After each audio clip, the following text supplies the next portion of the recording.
اس stage پہ پہنچے تو انشاءاللہ کام کے لیے آئیں گے۔ اچھا سر، یہ آپ نے بہت اچھا کہا کہ کوشش کریں گے۔ ایک تھوڑا سا مسئلہ میں یہ بھی دیکھتا ہوں کہ الیکشن میں اس سال ماشاءاللہ راولپنڈی سے بہت سے لوگ جو ہیں وہ حصہ لے رہے ہیں، اور سیٹیں تقریباً 8 ہیں، اور امیدواران جو ہیں کوئی 35 کے قریب ہیں غالباً۔ جی، تو اس کے لیے یہ الیکشن میں بہت زیادہ لوگوں کی توجہ کرنا، یہ کس چیز کا پیش خیمہ ہے کہ اتنے زیادہ لوگ ایک دم کھڑے ہو گئے ہیں؟ آپ کیا سمجھتے ہیں کہ یہ کیا وجہ ہو سکتی ہے؟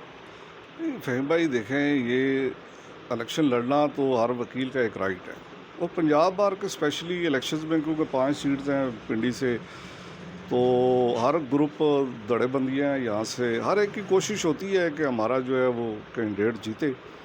تو اب آپ یہ ایسی صورتحال ہے کہ اس میں آپ کسی کو روک تو نہیں سکتے ہیں، ہر بندے کا رائٹ ہے، ہر بندہ اپنے آپ کو اسیس کرتا ہے اور اپنے آپ کو بہتر اسیس کرتا ہے کہ میں اس سیٹ کے قابل ہوں یا میں الیکشن نکال سکتا ہوں۔ دوڑ میں تو سب ہیں، محنت تو سارے کرتے ہیں، اور ایک میں سمجھتا ہوں کہ لائرز کا جو الیکشن کا پروسیس ہے یہ بہت ہی، آپ سمجھیں کہ جمہوریت آپ کو کہیں نظر آتی ہے نا، تو وہ آپ کو کورٹس میں نظر آتی ہے، وہ آپ کو بارز ایسوسیشنز میں نظر آتی ہے، اور نتائج بھی آپ کے سامنے ہی ہوتے ہیں، اور ہم اون کرتے ہیں جس طریقے کا بھی جو بھی نتیجہ ہوتا ہے وہ اون کرتے ہیں۔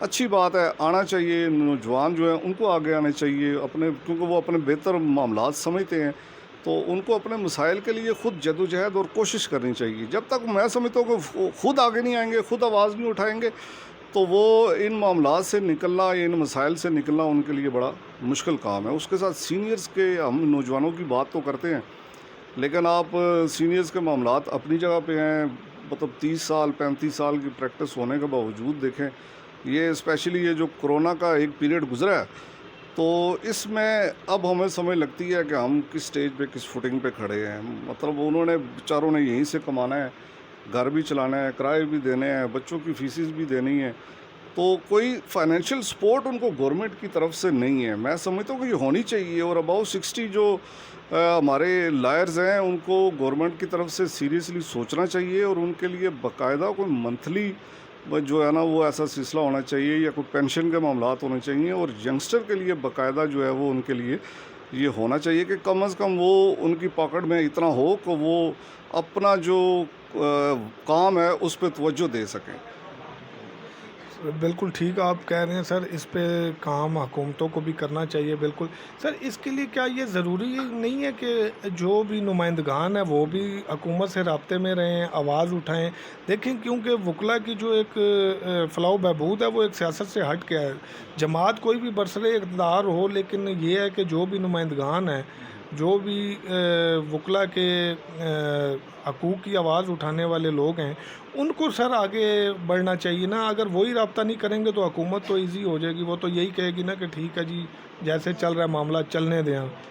میں نے آپ سے فہیم بھائی پہلے عرض کی کہ ہماری آواز اٹھانے والا کوئی نہیں ہے۔ دیکھیں، جب تک ہم اپنے مسائل کی اوپر لیول تک آواز نہیں اٹھائیں گے تو وہ کون ہمارے معاملات کو حل کرنے کی کوشش کرے گا۔ اور اسپیشلی میری تو ان لائر سے بھی یہ گزارش ہے کہ جو گورنمنٹ میں ہوتے ہیں، گورنمنٹ کے ساتھ ہوتے ہیں، وہ ذاتی مفادات سے نکل کے اجتماعی مفاد کی طرف آنا چاہیے۔ ہمارا مطلب لائز ہاسپٹلز ہونا چاہیے، اور یہ ہم پنڈی میں اس کے لیے معاملات کافی عرصے سے، مطلب تحریک کے بعد سے وہ ہاسپٹل وہیں کا وہیں پڑا ہوا ہے، اور گورنمنٹ کروڑوں اربوں روپے فنڈز ادھر سے ادھر لگاتی رہتی ہے۔ میں سمجھتا ہوں کہ اس سے بڑی ویلفیئر کا کام اور ہے کوئی نہیں۔ یہ ہونی چاہیے، لائرز کی ہاؤسنگ سوسائٹیز ہونی چاہیے، اور یہ سکولز ہونے چاہیے۔ یہ میڈیکل کی سہولت دیکھیں، ہمیں بالکل بھی میڈیکل کی سہولت کسی قسم کی نہیں ہے۔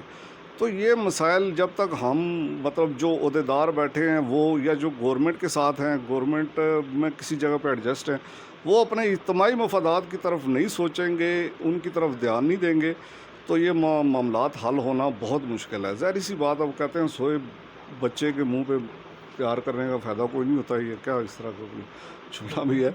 تو وہ جو ہے نا، ہمیں خود، میں سمجھتا ہوں کہ یہ ان کے لیے خود آگے بڑھیں گے تو یہ معاملات حل ہوں گے۔ سردار صاحب، آپ انٹرویو شروع ہونے سے پہلے لیڈیز لائر کے بارے میں بات کر رہے تھے، تو اس کے بارے میں آپ کا کیا کہنا ہے؟ لیڈیز لائر کے کیا مسائل ہیں؟ فہیم بھائی الحمدللہ اب یہ دیکھ کے اب ہمیں مطلب بڑی خوشی ہوتی ہے کہ لیڈیز لائرس کی اب بہت زیادہ تعداد اس فیلڈ میں آ رہی ہے، اور ایک خوش آئند بات ہے، لیکن اتنے ہی زیادہ وہ معاملات ان کو پریشانیاں اور مسائل کا سامنا کرنا پڑا، اور سب سے بڑا مسئلہ جو ہے نا ان کی ٹرانسپورٹیشن کا، صبح آنا واپس جانا، یہ بہت زیادہ جو ہے نا ایک مسئلہ ہے، اور اس کو جو ہے وہ حل ہونا چاہیے باقاعدہ۔ میں سمجھتا ہوں کہ لیڈیز لائرس کے لیے اسپیشلی ٹرانسپورٹیشن کا ایک جو ہے نا وہ سلسلہ ہونا چاہیے، تاکہ وہ باعزت طریقے سے گھر سے نکلتی ہیں، کچہری میں کام کریں اور واپس چلے جائیں۔ تو اس کے لیے یہ معاملات جو ہے نا اس کا ہونا چاہیے۔ اس کے علاوہ کچہری کا مطلب ماحول اور ان کے لیے سازگار بنانے کی بہت زیادہ ضرورت ہے، تاکہ ایک باعزت پیشہ ہے اور باعزت طریقے سے وہ روزگار کما سکیں۔ اچھا سردار صاحب، آپ آخر میں کوئی میسیج دینا چاہیں وکلاء کو، لائرس کو، اپنے الیکشن کے حوالے سے، یا جنرلی کوئی بھی بات کرنا چاہیں تو اس پہ ذرا دیں۔ میں اپنے وکلاء بھائیوں کو، بہنوں کو، اسپیشلی نوجوان جو ہمارے بھائی بہن ہیں، ان سے میں یہ گزارش کروں گا کہ الیکشن جو ہے نا یہ آپ کے مستقبل کا ایک فیصلہ کرتے ہیں۔ بہت سوچ سمجھ کے آپ نے چناؤ کرنا ہے، ووٹ دینی ہے، تاکہ جو ہمارے مسائل ہیں وہ کم از کم کوئی ایسے لوگوں کو آگے لے کے آئیں جو کم از کم آپ کے معاملات کے، آپ کے مسائل کے لیے کسی جگہ پہ بھی بیٹھے ہوں تو وہ بات کریں۔ ایسے لوگوں کو جو ہے وہ پروموٹ کرنا چاہیے اور آگے لے کے آنا چاہیے۔ میرا یہی میسیج ہے کہ آپ نے یہ اپنی جنگ جو ہے یہ ہم نے خود لڑنی ہے، اس کے لیے ہم نے خود کوشش کرنی ہے۔ اور میں فہیم بھائی آپ کا بھی پنڈی وال جو چینل ہے اس کا بھی بہت مشکور ہوں کہ آپ نے مجھے موقع دیا، اور مجھے موقع دیا کہ میں اپنی آواز آگے پہنچا سکوں۔ اس کے لیے میں آپ کا بہت مشکور ہوں انشاءاللہ۔ ہمارے ساتھ موجود تھے سابق سیکرٹری جنرل ڈسٹرکٹ بار ایسوسی ایشن راولپنڈی جناب سردار بلال قیوم خان صاحب، اور وہ اپنا منشور آپ کے سامنے رکھ رہے تھے۔ ہم صرف یہی کہیں گے کہ آپ ان کی بات سنی آپ نے کہ ووٹ آپ ایسے شخص کو دیجئے کہ جو مستقبل میں آپ کے لیے فائدہ مند ثابت ہو، کیونکہ یہی ووٹ آپ کا جو ہے وہ آپ کے مستقبل کا فیصلہ کرتا ہے۔ 5 سال کے لیے آپ ایک بندے کو منتخب کرتے ہیں، اور وہ 5 سال آپ کی ایک توانا آواز بن کے آگے آئے تو تبھی آپ کے مسائل حل ہوں گے۔ اپنے میزبان میاں فہیم عزیز کو دیجیے اجازت، انشاءاللہ نیکسٹ ٹائم کسی اور کینڈیڈیٹ کے ساتھ آپ کے سامنے حاضر ہوں گے۔ پاکستان زندہ باد، پاکستان پائندہ باد۔